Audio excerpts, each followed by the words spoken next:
Ai, vamos aí. Uma noite de louvor ao Deus Todo-Poderoso. Vamos aí escutar a Deus. Vamos ouvir. Diz que a fé, ela vem por ouvir. E ouvir a palavra de Deus. Abra a sua Bíblia. Você que está aqui dentro, você que está aí em casa, pelas rádios, aplicativos, Facebook, YouTube. No livro, na carta do apóstolo Paulo aos Filipenses, capítulo de número 4, nós estamos falando sobre louvor, louvor ao Deus Todo-Poderoso. Filipenses capítulo 4, versos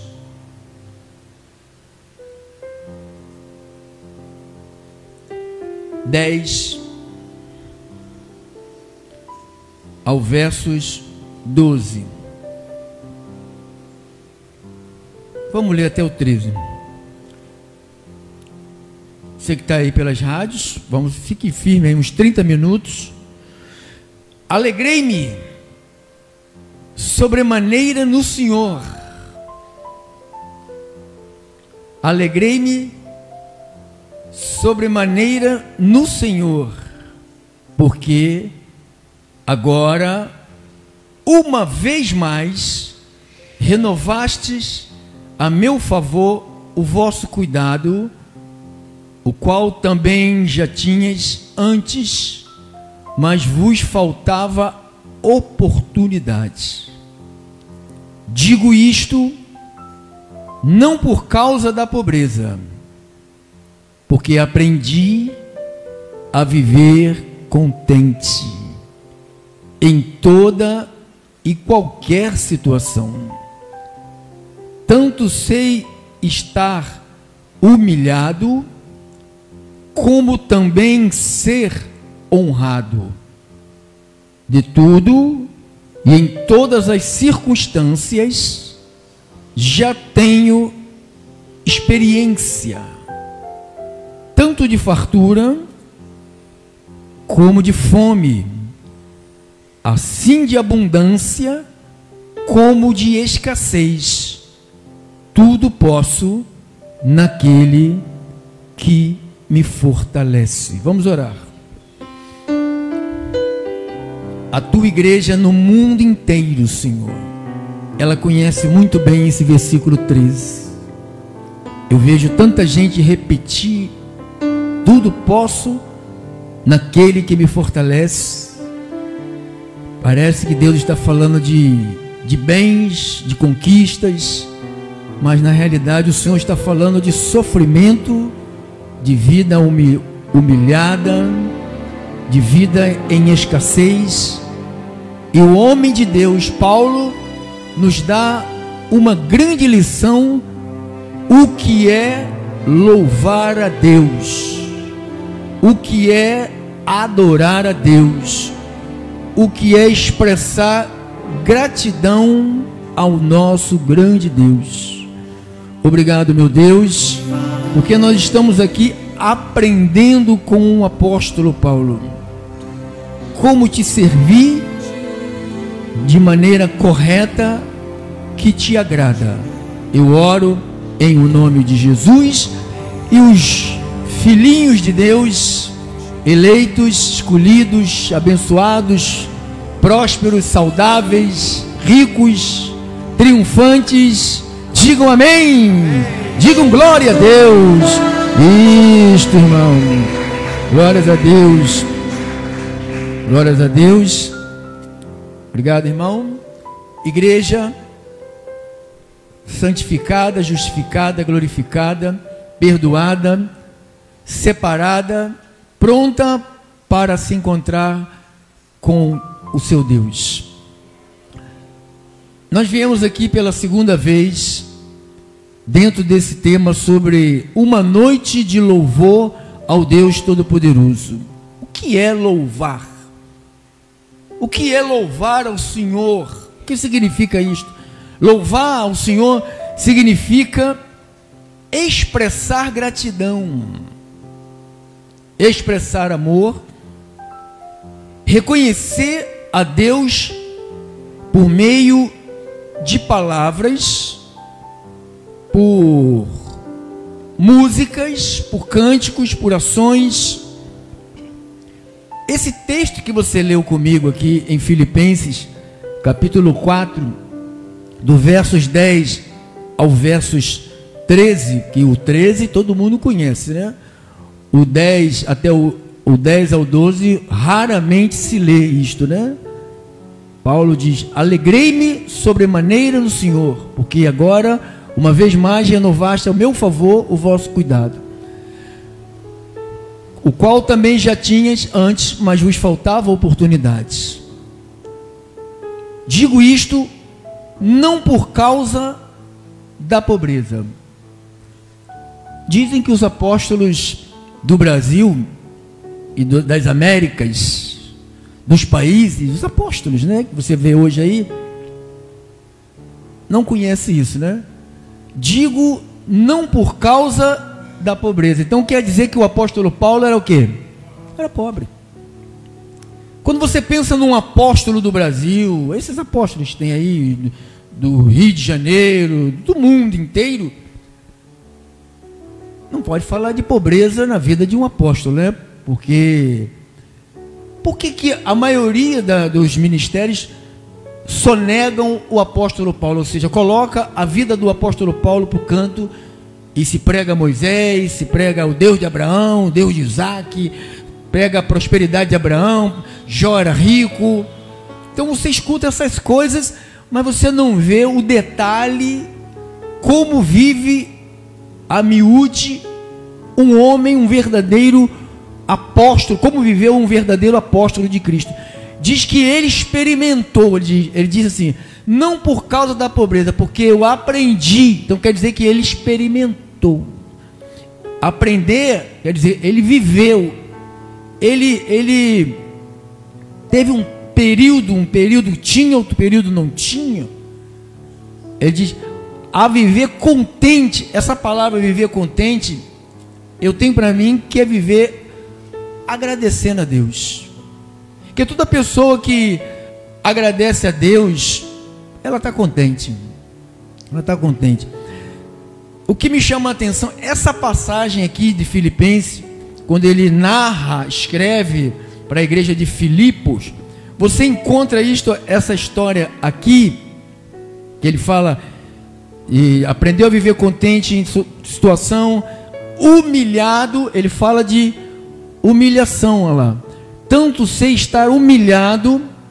Como um apóstolo humilhado? No Brasil não tem apóstolo humilhado, só tem apóstolo de Mercedes, de casa na Jacarepaguá, na Barra da Tijuca, mansões. Não tem apóstolo com segurança, não tem apóstolo humilhado.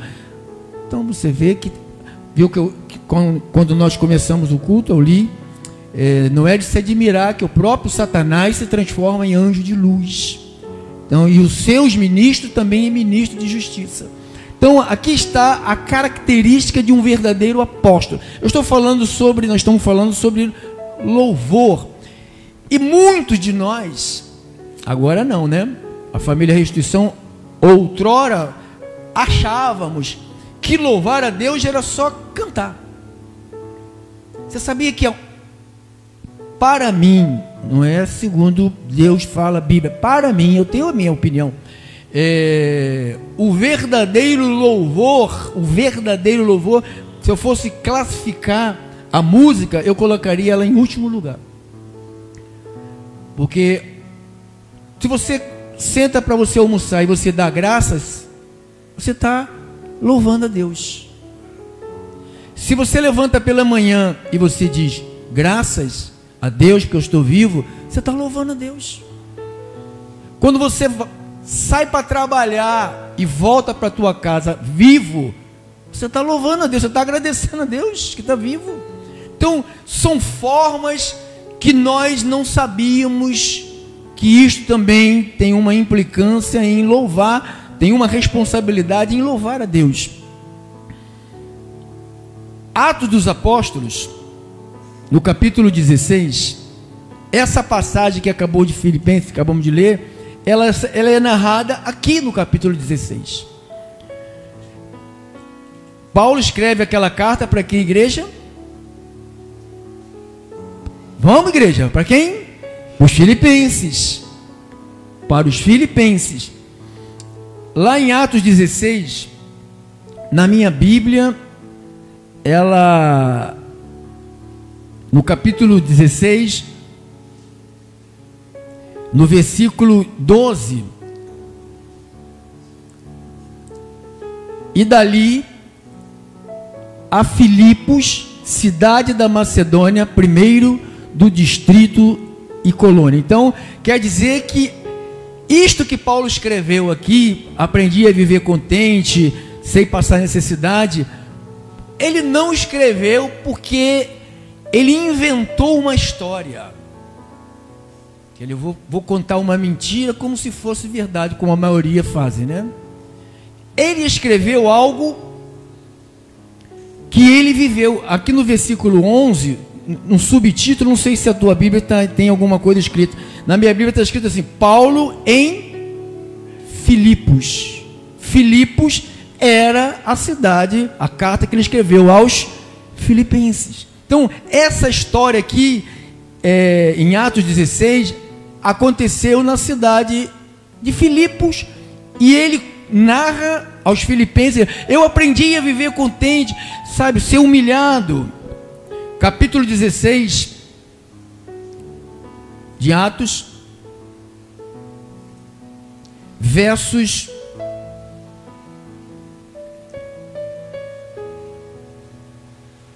22, olha lá.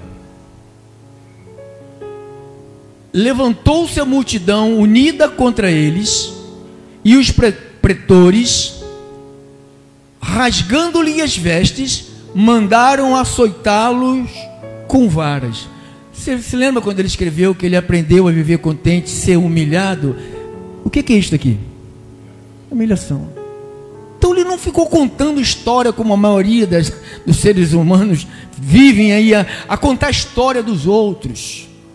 Porque, irmão, viva as tuas experiências. Se for triste, se for feliz, se tiver com fartura, se tiver com necessidade, passar luta com enfermidade, ou com saúde, ou com muito dinheiro, ou com pouco dinheiro, ou bem com a família, ou mal com a família, ou bem com a esposa, ou mal com a esposa, irmãos, aprenda a viver isto. Porque isto também faz parte da vida de quem é de Deus. Ou você acha, só porque você fez um favor para Jesus em aceitar Ele, né? A religião prega isso, né? Põe lá um Jesus como um doente, um fracassado, um aleijado, um que não tem poder nenhum, e fica esperando nós, os poderosos, decidir a aceitar Ele. Ó, poderoso, você quem é? Poderoso é Deus. Não vem com esse papo de eu aceitei Jesus, que esse papo aqui não cola. O papo de Deus na Bíblia é que Ele te escolheu, Ele te aceitou, Ele te chamou, Ele te justificou, Ele te predestinou. De tudo é Ele, nada é nós. Nada é nós. Então, se tudo é Ele, quando você pensa em louvar, pô, se eu estou andando, quem me faz andar? É Ele. Se eu estou ouvindo, tem gente que de repente, pum, apaga a visão, não enxerga mais. Tem gente que está ouvindo, daqui a pouco, pum, sumiu, não ouve mais, não anda mais. O rins não funciona mais. E o teu está funcionando, teu coração está batendo, teu sangue está correndo, teus olhos tá vendo, teus ouvidos estão ouvindo, e você não pode dar um graças a Deus, um glória a Deus por esse presente? É um presente de Deus, é um presente só de Deus. Isto é louvar a Deus. Aí vamos no culto de louvor, vamos cantar 4h30. Beleza, eu gosto também. Eu só não gosto de algumas músicas que adora o homem, põe o homem lá no topo e Deus lá no chão. Então, quando você lê Levantou-se a multidão unida contra eles, e os pretores rasgaram-lhe as vestes, mandaram açoitá-los com vara. Isto é humilhação. Ele falou: sim, tanto você está humilhado como eu ser honrado. De tudo já tem experiência, de escassez e de fartura, de fome e de abundância. Então, uma pessoa de Deus, ela tem também na sua trajetória alto e baixos. Não, pastor, na igreja ali do irmão lá, que tem gente que não acaba mais, diz que está todo mundo em cima. É tudo mentira, irmão.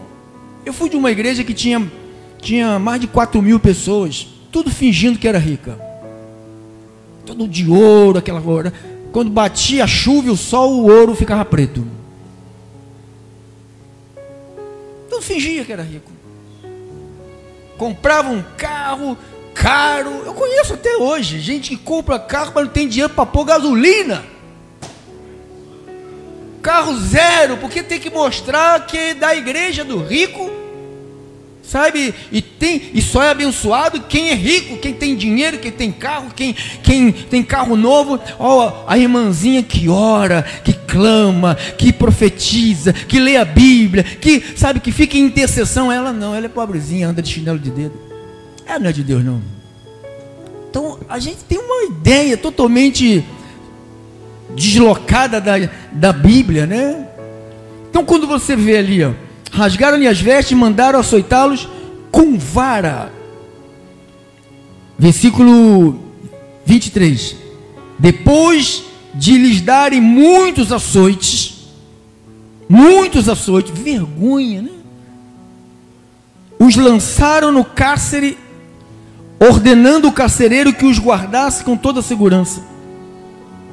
Este, recebendo tal ordem, levou-o para o cárcere interior e lhe prendeu os pés.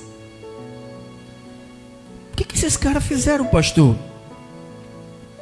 O que esses dois homens de Deus fizeram, Paulo e Silas, que diz que eles rasgaram as vestes? Você sabe como é que rasgava? Não é fazer um rasguinho nas vestes. Deixava o cara despido na praça, só de roupa íntima. Deixava a pessoa numa vergonha, expunha as pessoas. Por isso que Paulo falou: eu aprendi isto tudo que eu passei. Não, eles tentaram roubar de mim o louvor a Deus. As lutas vêm para nos testar, se realmente você está em Deus ou você está dentro de uma igreja, de uma denominação. Estar em Cristo não é estar somente sentado olhando para mim. Estar em Cristo é outro estágio. Estar em Cristo é você, mesmo passando pelo vale da sombra da morte, está sempre com a tua boca dizendo: graças a Deus. Hoje eu vou comer ovo frito, graças a Deus. Hoje eu vou comer sardinha em lata, graças a Deus. Hoje eu nem vou comer. Eles passavam fome e eram um homem de Deus. Eu não sei que igreja que arrumaram no Brasil, que é uma igreja fajuta, falida, que não tem nada a ver com a igreja que Jesus morreu por ela, irmão. Nós estamos lutando há 20 anos para tentar trazer essa igreja de volta, pelo menos para cá, para o nosso meio aqui. O resto a gente não tem problema com. Eu sou responsável por este lugar aqui, por as pessoas que Deus me colocou na minha responsabilidade de tratar. Quem não quer ser tratado aqui, paciência, vai para qualquer canto. Não tem problema, ninguém está preso a este lugar. Está todo mundo solto. Tem gente que sai para fumar maconha, tem gente que sai para adulterar, tem gente que sai para beber cachaça, tem gente que sai para trair a esposa, sabe, para trair o marido, para ter uma vida libertina. Tem gente que sai para ir para uma igreja que faz corrente, porque a corrente vai resolver os problemas. Aí, resolvendo meus problemas, aí eu vou ter mais alegria para louvar a Deus. Irmãos, Paulo falou: eu aprendi a viver contente em toda e qualquer situação. Você está com dinheiro, sem dinheiro, com saúde, sem saúde, e tudo posso naquele que me fortalece. Quem fortalecia Paulo era Jesus. Paulo era fortalecido por Jesus, porque Paulo tinha uma vida com Jesus. Ter vida com Jesus, já disse, não é vir aqui terça, quinta e domingo. Ter vida com Jesus é lá na sua casa. Aqui é o que menos importa. Aqui não quer dizer nada, irmão. Aqui ninguém fala um palavrão perto de mim. Aqui ninguém faz fofoca perto de mim. Nesse canto aqui. Aqui ninguém fala mal do outro perto de mim. Pode até falar escondido. Perto de mim não vai falar.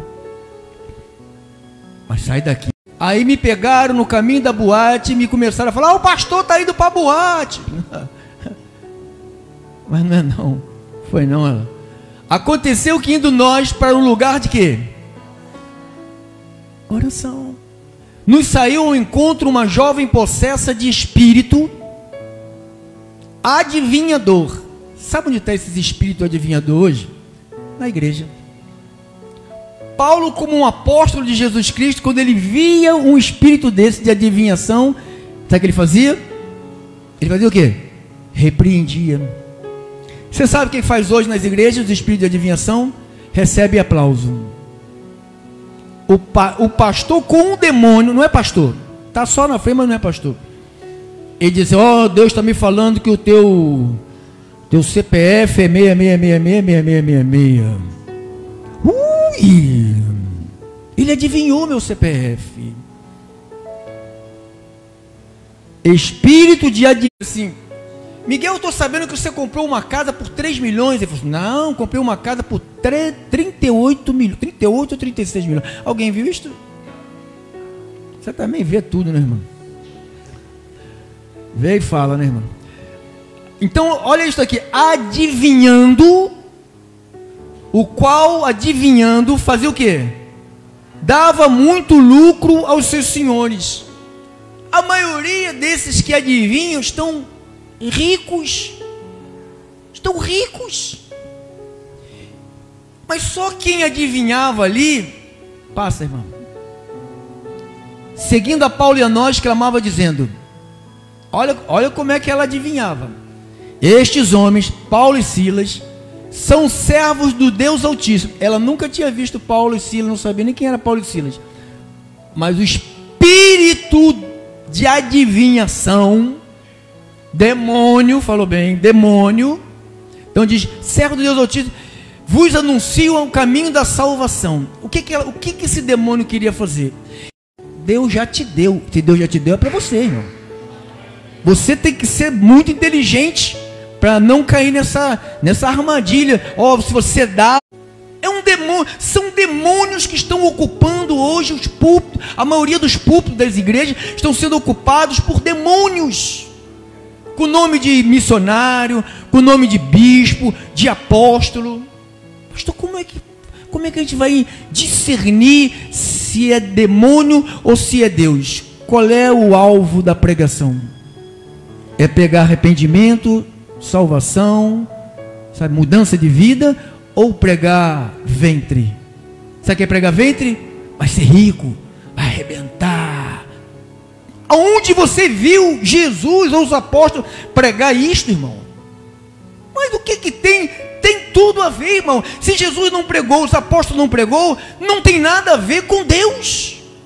Não tem nada a ver com o evangelho. Isto é uma negociação que as pessoas estão aí ricas por adivinhar, ficar adivinhando. Quem é Maria? Viu o cara, o pezão falando chegou perto do rapaz, trouxe o rapaz na frente. Ele joga o golpe, né? Ele olha para a pessoa e fala: conhece Mateus? Você é Mateus? Aí o cara: não conheço Mateus e eu não sou Mateus. Aí ele, para escapar, ele falou: então abra no livro de Mateus. Então você viu, quando ele joga um nome e tem alguém no meio, pronto, pegou. Começa a orar: Deus está me falando que fizeram, a tua vida está amarrada, tu já fez uma empresa, quebrou. Aí começa a chorar, fala: essa é o patinho da hora. Já era, irmão, já era. Olha aqui, Isto se repetir. Então diz que lá atrás, nós lemos, ela dava lucro. Vê se você acha lá, irmã. Ela dava lucro. Dava lucro. Versículo 16. Aconteceu no caminho, não. Encontra uma jovem que possessa de espírito, adivinhando qual? Adivinhando. Dava. Adivinhar dá lucro, irmão. Pregar o evangelho não dá dinheiro. Não tem um pastor que pregue somente o evangelho que ele possua dinheiro. Duvido, irmão. O que um pastor então tem, pastor? O pão de cada dia o Senhor dá hoje. E não é o pão para mim. Diz que é o pão nosso. Ainda, além de ganhar, ainda tem que distribuir, porque o pão não é meu, o pão é nosso. Então, olha lá. Adivinhando. Então vamos lá para encerrar. Para a gente encerrar. Aqui está um quadro deprimente. Que humanamente você olhando, você fala, como pode? No versículo 16 diz que ele estava indo para a oração. Ele encontrou uma mulher que tinha um demônio. Orou e repreendeu o demônio, libertou aquela pobre coitada. Que os caras que usavam ela, igual esse garoto, há uma turma por detrás desse garoto usando ele para ganhar dinheiro. Muito dinheiro. Tem gente que irmão, você sabe o que está acontecendo hoje? Talvez você não saiba. Muitos empresários ímpios, que odeiam Deus, odeiam Jesus, odeiam a igreja, odeiam a Bíblia, estão investindo pesado em igreja, montando igrejas gigantescas, toda preparada, toda ornamentada, com aquela luzinha, tudo, sabe, contrata os melhores músicos. Gente, está assim, hoje o evangelho está assim. Não se prega contra o pecado. Tem que parar de ser mulherengo, rapaz. Tem que pagar imposto. Fui na farmácia comprar um remédio. Foi hoje? Uma dipirona. Comprei um remédio, comprei 2. Aí o cara me deu o remédio e tocando louvor na igreja, lá na farmácia. Eu falei, todo mundo aqui é cristão, né? Oh, aleluia, pastor, tudo bem. Não me deu a notinha, irmão. Então assim, olha a base do cristianismo. Olha o que o cristianismo está formando. Gente sem compromisso com a verdade, gente sem compromisso com Deus. Se você não tem compromisso com a verdade, você não tem compromisso com Deus. Se você não tem compromisso com Deus, você vai para o inferno. Dentro de uma igreja, pagando dízimo, pagando campanha, indo atrás de apóstolo, indo atrás de reverendo, indo atrás de qualquer um, você vai para o inferno. Jesus não veio para deixar as pessoas irem para o inferno, ele veio para levar você de volta para Deus, levar de encontro ao Senhor. Então, vamos lá. Adivinhar dá muito lucro, levou um monte de pancada. Versículo 24: este, recebendo tal ordem, levou-os para o cárcere interior e lhe prendeu os pés no tronco. Acabou a vida do apóstolo Paulo. O cara vai fazer o bem, apanha, fica pelado, ainda é levado para um cárcere. Esse cárcere, cadê, irmão? Não está aqui ainda não. O cárcere interior, quer dizer que tinha um espaço embaixo e mais embaixo. Era tipo um porão sem luz, sem oxigênio, sem nenhuma estrutura, não tinha um banheirinho, não tinha nada, era ali preso, ali fazia as necessidades, ali era uma tristeza. Você imagine um homem de Deus. Hoje não, eu recebi Jesus, agora eu tenho que ser rico, faz só cocô mesmo. Jesus não chamou ninguém para ser rico de dinheiro, irmão. Jesus chamou você para ser rico do conhecimento. Olha, irmão, se uma pessoa assim, você sabia que a maioria das pessoas que ganharam em loterias, em essas fazendas, essas coisas aí, se elas não têm uma mente rica, 2, 3 anos depois, elas ficam mais pobres do que eram. O Ronaldo, o Fenômeno, estava falando da decadência do esporte, dos jogadores, riquíssimo, tem um monte, famoso, jogou nas Copas do Mundo aí, jogou com ele, está na miséria. Sabe por quê? Porque achou que riqueza é ter coisa. A riqueza é essa aqui, ó, está aqui dentro da tua mente. Uma vez tu tendo a riqueza aqui, irmão, quando tu tiver dinheiro, nunca ninguém vai te tirar mole, nunca ninguém vai te passar para trás. Uma pessoa que só tem dinheiro e não tem sabedoria, ela quebra 2, 3 anos depois, ela quebra, vira, fica pior, dá um tiro na cabeça, mata a família e depois se mata. Olha lá. Agora, 25, terminamos. E por volta da meia-noite, Paulo e Silas oravam e cantavam louvores a Deus. Irmão, eu não sei de onde esses dois tiraram forças para orar, nem digo nada. Para orar, nem digo nada. Mas cantar louvores, que cantar louvores quer dizer agradecer, ser grato. Ser grato por quê? No versículo 31 diz: responderam-lhe: crê no Senhor Jesus Cristo, será salvo tu e a tua casa. E lhe pregaram a palavra de Deus e todos os de sua casa. Então foram salvos. Então Paulo foi levar. Olha o que aconteceu com Paulo. Primeiro, ele libertou uma abençoada.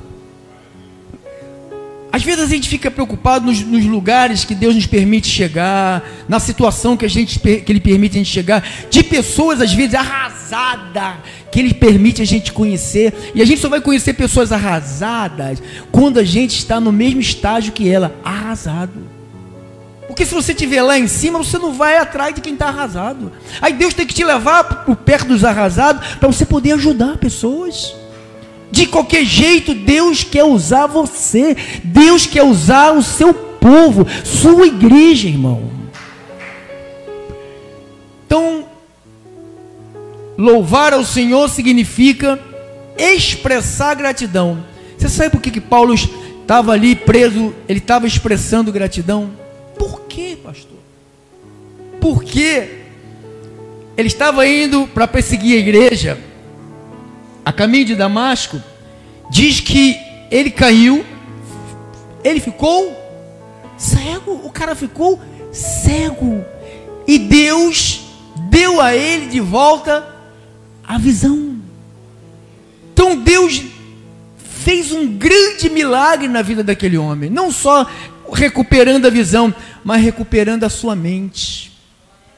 A mente do apóstolo Paulo foi recuperada. Por isso que ele era um homem grato. Não havia nada que impedia Paulo de adorar e de agradecer. Irmão, sente uma coisinha, pronto, cara de carranca, sabe, com raiva, reclama, murmura. Se Deus existe, se Deus existisse, provando Deus, igual o povo de Israel lá, Paulo conta isso em Coríntios. O povo murmurava, o povo reclamava, o povo se queixava. Ali, versículo 25. E por volta da meia-noite, Paulo e Silas oravam e cantavam louvores a Deus. Passa. E os demais companheiros de prisão. Tinha mais gente lá. Por que eles também não fizeram a mesma coisa lá? E os demais companheiros de prisão faziam o quê? Pô, nem para entrar. Às vezes você está louvando aqui e tem muita gente do lado só escutando.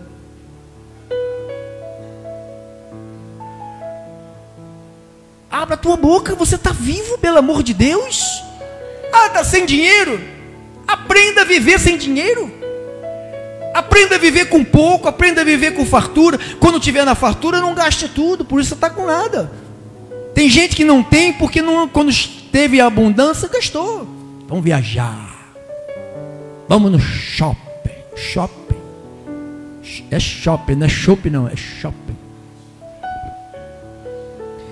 Então, igreja, o que eu quero deixar para nós esta noite, independentemente da sua vida, não deixe o louvor ficar esquecido na tua mente.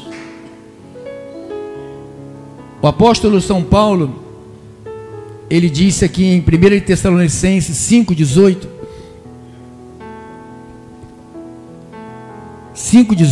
1 Tessalonicenses, em tudo, agradeça. Dar graça é louvar a Deus. Ah, pastor, pensar que louvar a Deus é só cantar, bater palma, pular, bailar, ficar com aquelas irmãzinhas assim, jogando o lencinho para cima, sabe, na frente, assim. Não, tira aquelas meninas daqui da frente. Ah, você não vai mais ficar de palhaçada jogando essas coisas. Vai sentar lá para estudar a palavra. Vai tudo embora. Vai tudo caçar outra igreja que deixa elas fazer essas piruetas. Tira as crianças do púlpito, aquelas crianças que não fazem nada, irmão. Criança para ficar na escolinha, brincando lá, estudando lá na escolinha. Não é para vir para frente da igreja, as crianças. Bom, legal, é legal lá. Aqui é lugar da Bíblia, da palavra. Aqui é lugar de transformação. Aqui não é lugar de entreter a pessoa. Ah, vamos ver as crianças. Oh, vamos ver as crianças. Vamos ver as crianças fazer o quê, irmão? Pastor, tu não gosta de criança, mas agora tenho certeza disso. Em tudo dai graças. Mas tem gente, eu estava vendo uma reportagem, uma pessoa que sofreu um acidente, a esposa beijando ele na boca, ele deitado assim. Alguém viu isso? Beijando ele parado, sem movimento, perdeu o movimento. Você tem todos os movimentos do teu corpo, irmão. Quando ele fala, vamos dar um aplauso ao Senhor, que desespero, para bater palmas. O gol do futebol lá, irmão, aí fica assim, ó. Aqui não levanta o braço, irmão. E diz que ama Deus. Mas quando está no arraso, o Flamengo, o Fluminense, o Brasil, o Vasco, ninguém vai te dar a mão. É Jesus, é o Senhor, irmão. Tem uma força, irmão. Eu ia para o Maracanã, eu nunca acertei. Quando todo mundo estava de pé, eu estava sentado. Quando eu sentava, todo mundo levantava. Eu falei, está acontecendo alguma coisa. Aí o pessoal estava de pé. Cara, eu não entendia nada. Eu falei, meu Deus, o que eu estou fazendo nesse lugar aqui? Tem que estar louvando a Deus, adorando a Deus. Ai, eu queria tanto ter aquele carro daquela irmã. Puxa, meu Deus. Ah, Deus, nem que eu tenha que roubar, mas eu vou ter. Seja agradecido. Tá de pé. Tira, como é o nome daquele? Já é. Tira o já é. Tira o já é. Aí eu estava fazendo minha academia lá. O meu primo tem carro, tem dinheiro. Ficou numa fila quilométrica. Falei, para quê, irmão? Para tirar o já é. Você não precisa disso. Para que vai fazer isso, irmão? Sede agradecidas. É meu esposo, olha. Não fica olhando para o do outro, da outra, não. É o teu. Teus filhos, tua casa, teu carro, sabe, o teu vale transporte. Bota o prato, já come até o prato se deixar. Nem agradece. Então a gente tem que agradecer. Isto é uma forma. Não agradecemos na comida. Às vezes é uma pancadaria que acontece na hora da comida. Grito. Ah, eu não quero comer isso. Ah, eu não quero comer aqui. Ah, eu não quero comer. Eu não quero comer. Dê graças porque você tem o que comer. Tem um monte de gente aí que está com a panela cheia de arroz. Eu mando lá ajuda lá para a África. Lá, o povo come arroz. Parece japonês. Só come arroz. Fala, pastor, obrigado. Estamos aqui comendo arroz com chuchu, arroz com abobrinha. É o que estão comendo. Que a gente manda para eles lá, ajudar eles lá. Todo mês o pastor ajuda eles lá. Então, louvando a Deus com salmos, hinos, cantos espirituais, com gratidão em vosso coração. Então, louvar a Deus significa expressar a Deus, expressar a gratidão, expressar amor, reconhecer. Mas o Senhor me assistiu e me revestiu de forças. Tem bom ânimo, irmã. Tem bom ânimo.